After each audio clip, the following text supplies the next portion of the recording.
Right, so my presentation is around evaluating the impact of negotiated ground rules or learning principles, as I like to also call them, on student engagement in online breakout rooms. So I did this small piece of research as part of my postgraduate certificate in professional higher education, and I'll discuss that and discuss my findings with yourselves.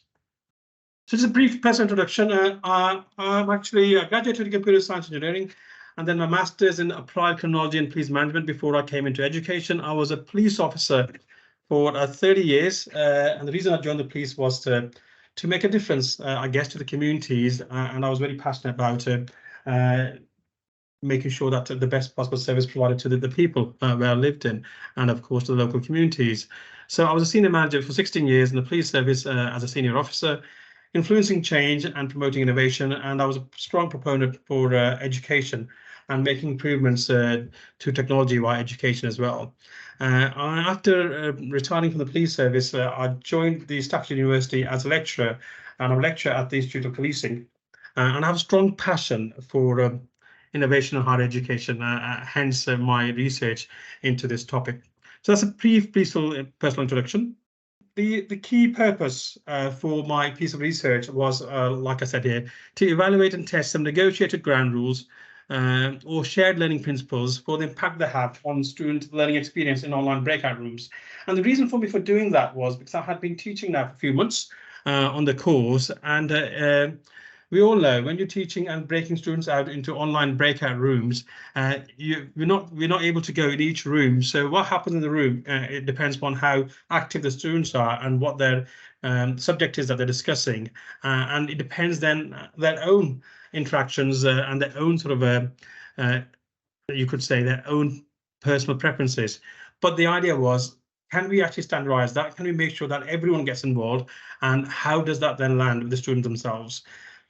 So there's some research done it already, as you can say, from Z et al, that online teaching and breakout rooms have increased since the pandemic. There's no secret, and we all know that. And also, breakout rooms are now used more frequently than before, and that's also one of the results from the pandemic. And Chandler 2016 talks about that in detail in their research.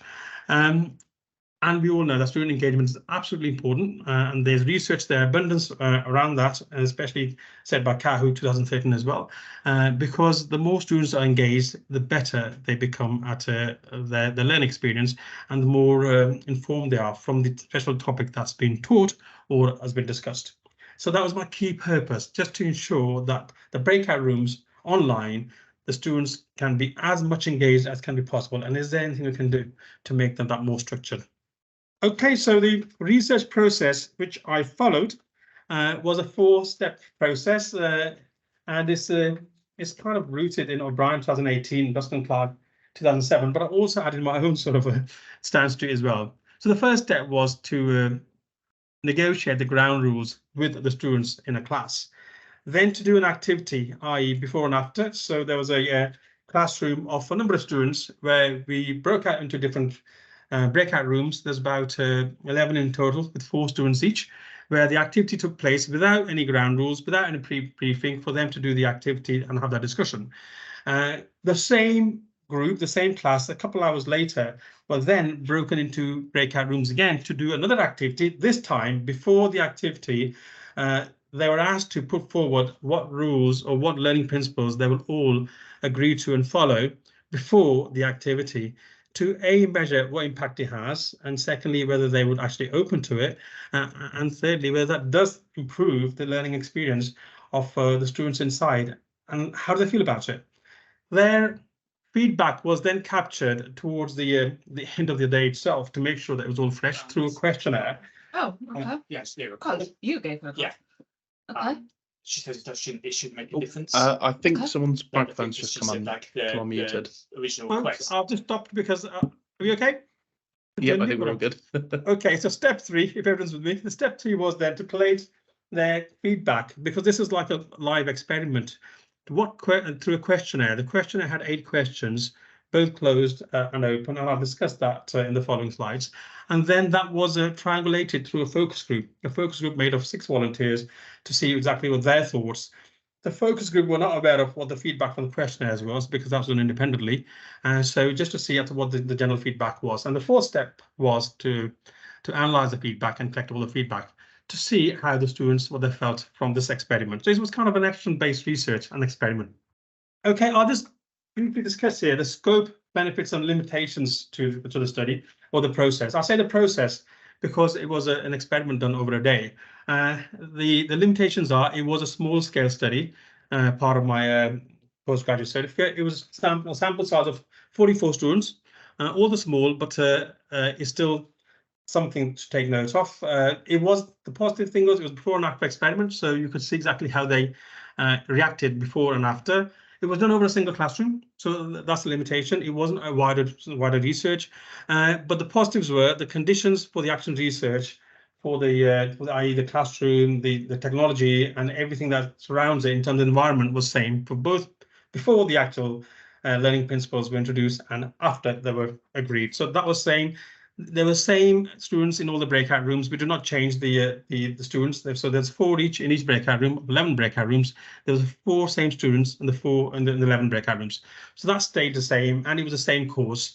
So as much effort was put in place to ensure that any biases were minimized and any sort of contamination was minimized as well. But I do totally appreciate that it was a small sample size compared to larger scale studies, and that there are limitations in that respect. Okay, so what were the findings analysis from the actual research itself? So after doing that action set for the first group of activities in the breakout rooms where there was no negotiated ground rules applied, it was just simply off you go, discuss this issue and come back and present your findings, to the one which was done a couple hours later with a set of 4 ground rules that they agreed at the time, and the ground rules that they did agree, or should I say learning principles, were in brief that they will all put their cameras on, which is trusting. They will all try to engage, and they will set tasks for each other and agree a spokesperson's feedback. And also they will encourage the persons who have been speaking less in the previous lessons so that they actually support them, their development. So there's 4 main ground rules or learning principles, I'd like to call them, that the classroom here put forward themselves. So I have to stress that these principles were actually recommended by themselves, and then they all and I totally understand sometimes peer pressure comes in, but this was from themselves. So from the questionnaire that was given out to 44 students, 37 actually responded to the questionnaire. So it's a good 84% response rate, which is fantastic when you consider questionnaires. And 94% of the respondents who actually answered, they said they were satisfied with the negotiated ground rules. Now, this was done independently. They all had their questionnaires come through their own sort of devices. So, they had free consent to say whatever they want to say there. 75% of the respondents followed the ground rules in the experiment. So when the respondents was asked, well, do you think other people follow the ground rules? 75% said, well, yes, we think they did. But when they were asked, did you follow them? 89% said they did. So that's interesting. So if you look at the research into studies and social environments and all, when you ask people about them, they'll always answer more in positive compared to the wider group. So that was interesting. And if you look at Kagan's principles, Kagan's Pies principles, 1998, they would talk about that as well. So keeping the cameras on, participation by all, encouraging mutual peer support, and a professional structure were the key things that worked well according to the students' feedback. Because a number of students did give feedback, and they'd give written feedback as well. So out of the 37, there's about 31 who gave some written feedback in terms of the questions, because the questions really asked them, what exactly was it that went well?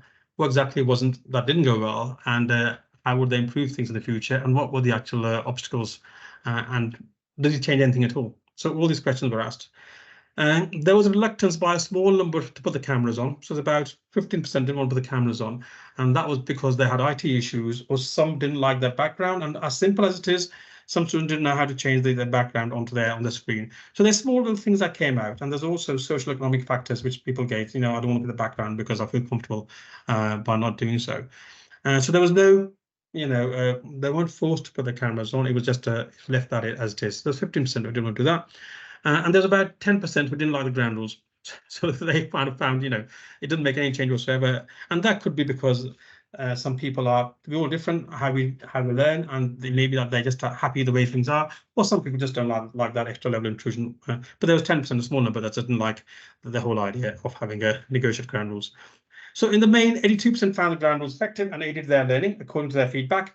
It was also seen as a neurodiversity positive factor. And I say that because there was in the focus group, and this was very powerful, one of the students said that they found the learning principles or ground rules really helpful because it allowed them to say their piece in their own time, because the ground rules said that everyone would be allowed to have a say, then everyone would participate. So they felt that they weren't rushed by other participants there.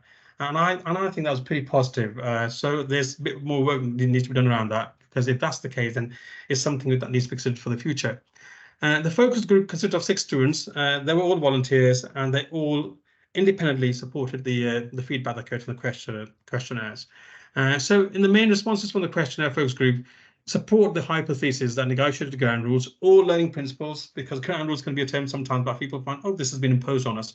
I would say agreed learning principles, or learning principles that students are happy with, they tend to show here that improve engagement.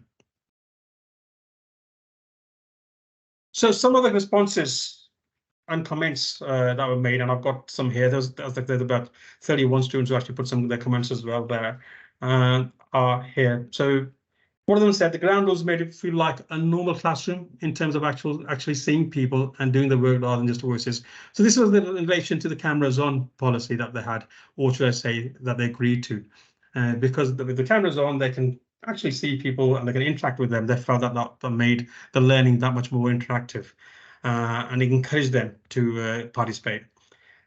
Everyone had a clear role and actively participated. It just supports what's been said there above. And one of the actual participants said the rules help bring the quiet people out of their shells so they talk a bit more.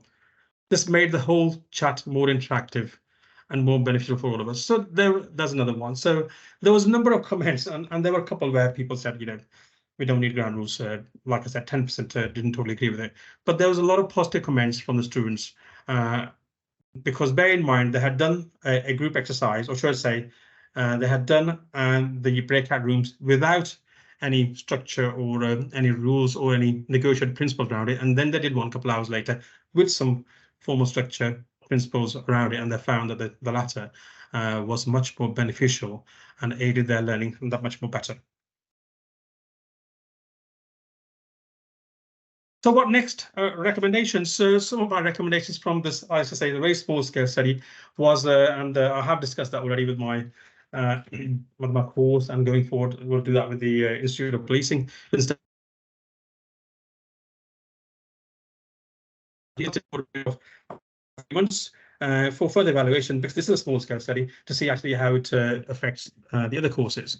Then further research to be conducted to gain stronger evidence of this method, i.e. the evidence base.